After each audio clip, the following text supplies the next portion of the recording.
بسم اللہ الرحمن الرحیم۔ السلام علیکم ورحمۃ اللہ وبرکاتہ۔ وہ کون سی جگہ ہے جہاں اللہ موجود نہیں؟ کیا آپ جانتے ہیں؟ حضرت علی رضی اللہ تعالیٰ عنہ سے پوچھا گیا اب تک کا سب سے مشکل سوال۔ یہودیوں نے حضرت علی رضی اللہ تعالیٰ عنہ سے پوچھا کہ ہمیں بتائیں کہ جہاں خدا نہیں ہوتا۔ ناظرین، اللہ تعالیٰ نے حضرت علی رضی اللہ تعالیٰ عنہ کو عقل و خرد کی اس قدر عرفہ و اعلیٰ صلاحیتوں سے نوازا تھا کہ جو مسائل دوسرے حضرات کے نزدیک پیچیدہ اور غیر حل شدہ سمجھے جاتے تھے، انہی مسائل کو وہ آسانی سے حل کر دیتے تھے۔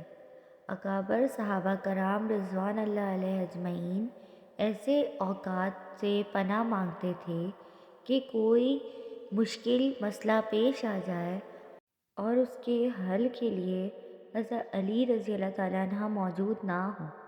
ایک دفعہ یہودیوں کی ایک جماعت حضرت علی رضی اللہ تعالیٰ عنہ کے پاس آئی اور وہ حضرت علی کرم اللہ وجہ الکریم کے علم اور دانائی کے مقام سے واقف تھے۔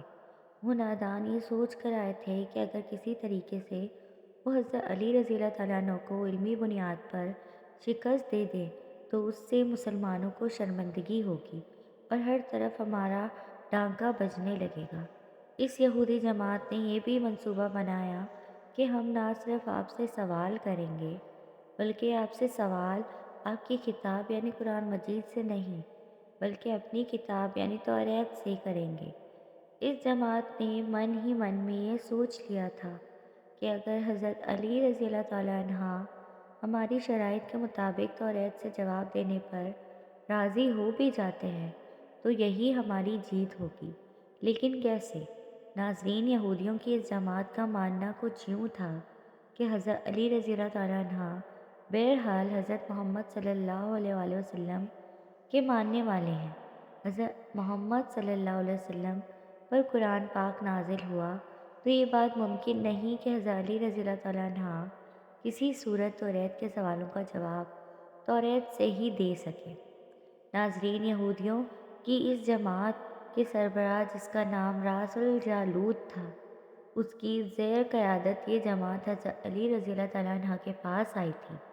راس الجالوت بولا، اے علی، ہم لوگوں نے آپ کے علم کا بہت چرچا سنا ہے۔ حضرت علی رضی اللہ تعالیٰ عنہ وجہ الکریم مسکرا کر بولے، تو کیا اس بات کی تصدیق کرنے آئے ہو؟ راس الجالوت بولا، ہم آپ سے چند سوالات کریں گے۔ آپ کو ان سوالوں کا جواب ہماری کتاب توریت سے دینا ہوگا، اور اگر آپ نے سب کے سامنے ہمارے سوالوں کے جواب دے دیے تو ہم آپ کو باب العلم مان لیں گے۔ حضرت علی کرم اللہ وجہ الکریم نے مسکرا کر جواب دیا، میں فی الحال اس بات سے بالکل غافل ہوں کہ تم لوگ کیا سوالات کرو گے اور تم کیا سوچ کر آئے ہو۔ اگر میں تمہارے سوالات کا جوابات دینے میں کامیاب ہو گیا تو کیا تم لوگ دین اسلام کو قبول کرو گے؟ یہودی اس بات پر آمادہ ہو گئے کہ اگر ان کے تمام سوالوں کے جواب انہیں توریت سے مل گئے تو وہ یہودیوں مذہب چھوڑ کر اسلام قبول کر لیں گے، اور یہ اس بات کی دلیل ہوگی کہ جن سے آپ نے علم سیکھا ہے وہ یقیناً اللہ کی طرف سے بھیجے گئے سچے نبی ہیں۔ ناظرین، اب یہ تمام معاملات طے پا چکے تھے اور پورا مجمع خاموش ہو کر بیٹھ چکا تھا۔ سوالوں کا سلسلہ شروع ہوا۔ یہودی عالم راس الجالوت نے مجمع کی جانب دیکھا اور علم کی تکبر سے بھرپور لہجے میں سوال کیا، اے علی، یہ بتائیے کہ وہ کون سی چیز ہے جو خدا کے لیے نہیں ہے؟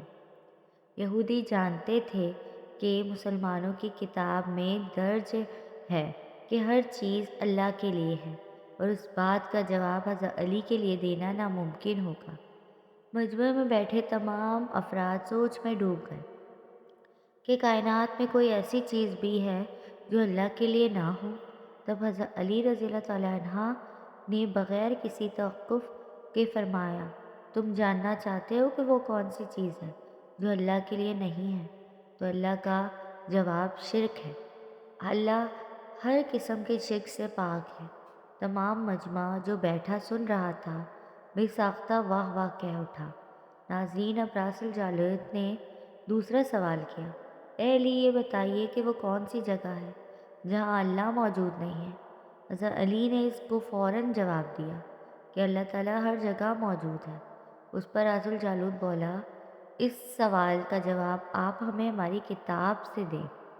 حضرت علی رضی اللہ تعالیٰ عنہ نے فرمایا کہ کیا تمہاری کتاب میں یہ نہیں لکھا ہے کہ حضرت موسیٰ علیہ السلام کے پاس ایک فرشتہ آیا اور حضرت موسیٰ علیہ السلام نے اس سے پوچھا کہ تم یہ کہاں سے آئے ہو؟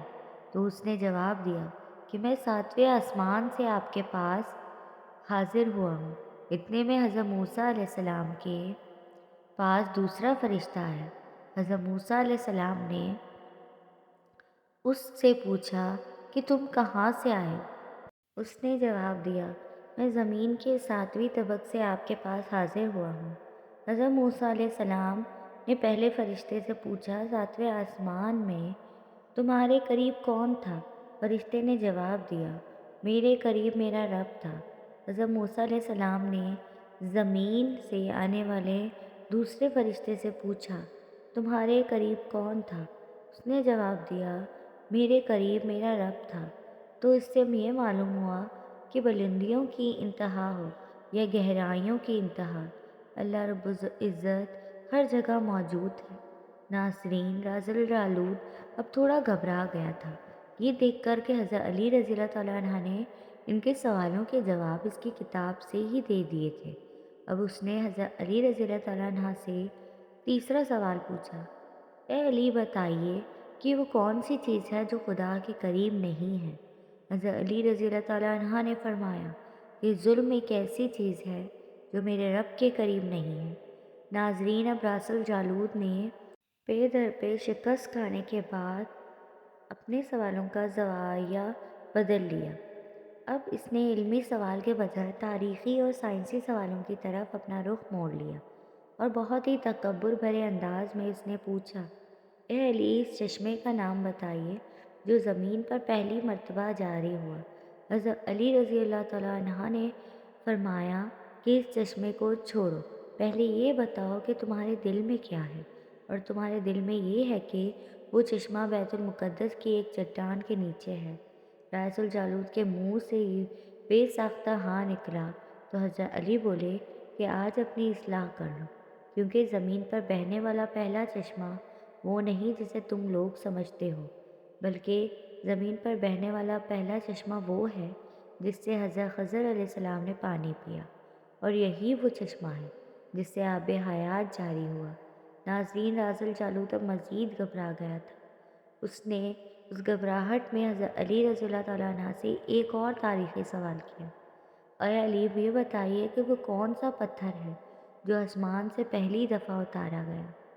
حضرت علی رضی اللہ تعالیٰ عنہ نے جواب دینے سے پہلے ایک جملہ کہا، یقیناً تم لوگوں کے ذہنوں میں پہلا پتھر وہ ہے جو بیت المقدس میں نصب ہے، لیکن تم اس بات کو کیوں بھول جاتے ہو کہ خانہ کعبہ بیت المقدس سے کہیں پرانا ہے، اور حجر اسود اسی وقت نصب کیا گیا جب خانہ کعبہ پہلی دفعہ تعمیر ہوا تھا، اور وہی پہلا پتھر ہے۔ یہودی آپ کے جوابات سن کر ہمت نہ کر سکے کہ انہیں غلط قرار دے، کیونکہ آپ ان کے جوابات انتہائی دلیل کے ساتھ دے رہے تھے اور ان کی اصلاح بھی کرتے جا رہے تھے۔ اب کی بار رسول جالود نے ایک سائنسی سوال پوچھا۔ اس نے پوچھا، یہ بتائیے کہ وہ کون سی چیزیں ہیں جو آپ مسلسل کم اور زیادہ ہوتی رہتی ہیں؟ حضرت علی رضی اللہ تعالیٰ عنہ بغیر کسی توقف کے بولے کہ تم اپنا ماہ و سال پر غور کرو تو تمہیں خود ہی اس سوال کا جواب مل جائے گا۔ رسول جالود نے پوچھا، وہ کیسے؟ آپ نے فرمایا، کوئی دن اگلے دن کے برابر نہیں ہوتا، اسی طرح گزشتہ رات اگلی رات کے برابر نہیں ہوتی۔ یہی وہ دو چیزیں ہیں جو مسلسل کم اور زیادہ ہوتی رہتی ہیں۔ رسول جالود نے جواب سن کر حضرت علی رضی اللہ تعالیٰ عنہ سے ایک اور سوال کیا کہ زندہ رہنے کی پہچان سانس لینا ہے۔ کیا کائنات میں کوئی ایسی چیز بھی موجود ہے جو سانس لیتی ہے مگر زندہ نہیں؟ حضرت علی رضی اللہ تعالیٰ عنہ نے فرمایا کہ جب صبح نکلتی ہے تو سانس لیتی ہے، حالانکہ صبح کے پاس نہ روح ہے نہ جان۔ یہ سن کر وہ جلدی جلدی بولا، اچھا یہ بتائیے کہ دنیا میں وہ کون سی جگہ ہے جہاں سورج کی کرنیں ایک دفعہ تو پڑیں لیکن دوبارہ اس جگہ کبھی سورج کی کرنیں نہیں پہنچ سکی؟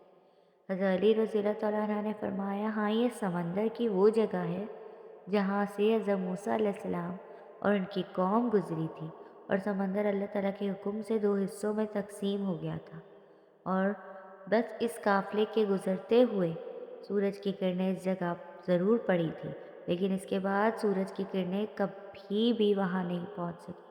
ناظرین، جواب پاتے ہی اس نے حضرت علی رضی اللہ تعالیٰ سے پھر سوال کیا کہ یہ بتائیں کہ وہ کون سی دو چیزیں ہیں جو ہمیشہ غائب رہتی ہیں، اور وہ کون سی دو چیزیں ہیں جو ہمیشہ حاضر رہتی ہیں؟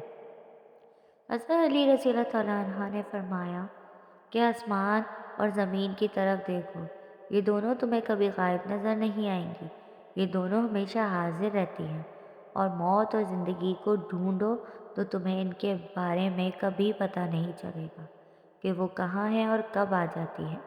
اگلا سوال رسول جالود نے یہ کیا کہ اے علی، یہ بتائیے کہ وہ کون سی چیز ہے جس کا خالق خود اللہ ہے مگر اس کے بارے میں خود سوال بھی کرتا ہے؟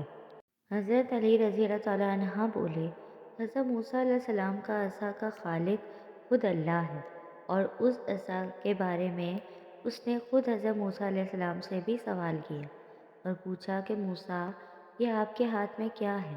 پھر اس نے اگلا سوال کیا کہ بیت اللہ کا طواف تو ذی حیات کرتے ہیں، لیکن اس بے جان چیز کے بارے میں بتائیں جس نے بیت اللہ کے طواف کیا۔ حضرت علی کرم اللہ وجہ الکریم بلا توقف بولے کہ کشتی نوح ایک ایسی بے جان چیز ہے جو طوفان کے دوران اس مقام پر پہنچی جہاں بیت اللہ ہے تو اس نے اس کے گرد 7 چکر لگائے۔ رسول جالوت نے باب العلم حضرت علی رضی اللہ تعالیٰ عنہ سے کئی سوال کیے اور تمام کے جواب آپ رضی اللہ تعالیٰ عنہ نے بالکل ٹھیک ٹھیک بلا توقف دیے تو مجمع میں بیٹھے ہوئے ایک یہودی بولا کہ حضرت، دنیا میں ہر شخص سوچ کے جواب دیتا ہے، لیکن آپ تو ہر سوال کا جواب بلا توقف دے رہے ہیں۔ حضرت علی رضی اللہ تعالیٰ عنہ نے اس سوال کے بدلے میں اس یہودی سے ایک سوال کیا، بتاؤ تمہارے ہاتھ میں کتنی انگلیاں ہیں؟ اس نے فوراً جواب دیا، 5۔ حضرت علی رضی اللہ تعالیٰ عنہ نے فرمایا، تو نے بھی تو فوراً میرے سوال کا جواب دے دیا۔ اس یہودی نے کہا، یا علی، کیسی بات ہوئی؟ مجھے معلوم ہے کہ میرے ہاتھ میں 5 انگلیاں ہیں۔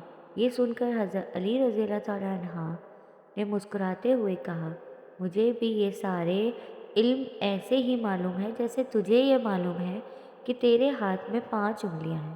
یہودی نادان نے جانتے تھے کہ باب العلم کے پاس کائنات کے رازوں کا علم ہے، لیکن جب انہیں تمام سوالات کے جوابات ٹھیک ٹھیک مل گئے تو رسول جالوت سمیت تمام گروہ نے کلمہ پڑھا اور سب کے سب دائرہ اسلام میں داخل ہو گئے۔